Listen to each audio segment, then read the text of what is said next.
Hello and greetings to all. This is a continuation to the video that I began yesterday, our shift onto ethnic identity.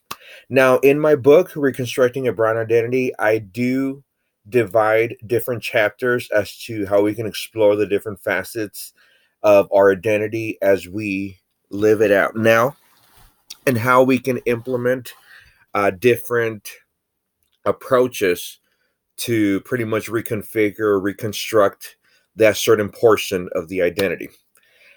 Pretty much one of the more interesting chapters that I have in my book, since it is a passion of mine, is the linguistic aspect of our identity. Now, anytime that you mention to anybody that they ought to learn another language, if they already are bilingual, particularly, they're going to mention that they probably want to learn a European language, French, German, a language that is spoken in the first world and whatnot. Why? Because it's going to equip them to excel in whatever career they might, take on. Especially if they want to venture out into the military and they're going to be stationed elsewhere in a country that does not speak English or Spanish. Anytime you mention wanting to learn an indigenous language, they fail to see the relevance in our lives today, and it's perfectly understandable unless you are going to live in a village, which anytime you mention an indigenous language, people think it's something extremely backward. People think it's just something, unless I'm going to live in a village in Mexico or in the reservation, I don't see the need for me to want to learn an indigenous language. Well, I've used this example countless times, and the Hebrews, who are now the Jewish people, continue to utilize the Hebrew language, even if only ceremoniously during their services, whatever they call them at the synagogue and whatnot. Pardon my ignorance.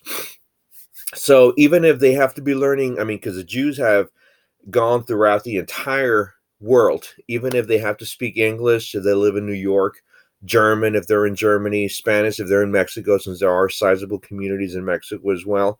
Um, at least ritualistically, they retain that sort of love for the Hebrew language, since it linguistically connects them to their mother, Israel, the mother of their culture. Wherever they might go, they still maintain that connectivity. Now, myself, I do aspire indigenous activism. As a matter of fact, the chances that I have had of speaking with Nahuatl speakers, and establishing some sort of rapport by utilizing this tool has been an invaluable gem to me. Um, I have read, um, pieces that speak about, the need for translators of, say, Mixteco, which is a growing number of the people migrating to the United States. So that to me is formidable. But to the many of you who are not wanting to, take on that sort of activism, there might not be a relevance in learning indigenous languages, but to re-indigenizing slash decolonizing Chicanos, we do see the need to do so because it reconnects us with what it is that we're trying to line ourselves up with. There is a saying, and I don't mean to sound radical or racist, but it, the more we continue to speak the white man's language, we'll continue to think like him, you know. And our alphabet is Latin, Roman, whatnot. A lot of what we speak are idioms that originated in Europe.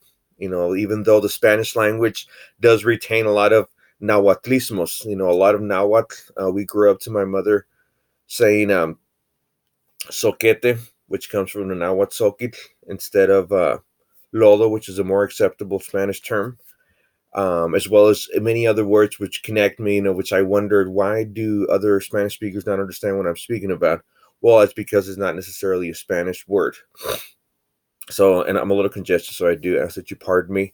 So, even if you do not intend on being a translator or working with these communities, it does as well to kind of enter that pretty much zone of learning these indigenous language, especially if we maintain a strong tie with an indigenous community. Why not? A chant over here and there, a prayer to our higher being, whatever that might be, not necessarily promoting religiosity or spirituality, but just, a connection with who you are intrinsically as a person, completely, and not just your name and your nationality. So it does you well, like I said, I did mention in the previous video, speak to your immediate elders, parents, grandparents, aunts, uncles, find out about where that indigenous richness comes from. Immerse yourself with these communities. You can go down to Ciudad Juarez, and hang out with the Tarahumaras. At a little puestecito that I go in Juarez, there's some Tarahumaras who sell the herbs, and I purchase them from them. And I usually try to get a dialogue or not, but a lot of these people are a little more reserved, for whatever reason they might have. We also got to respect that.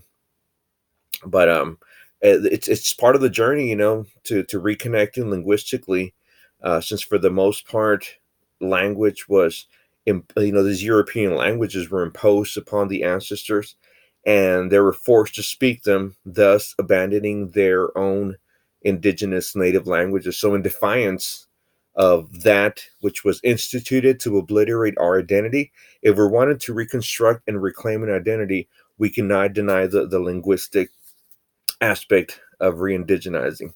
So that's illustrated in my book in detail. You can read that chapter on linguistics.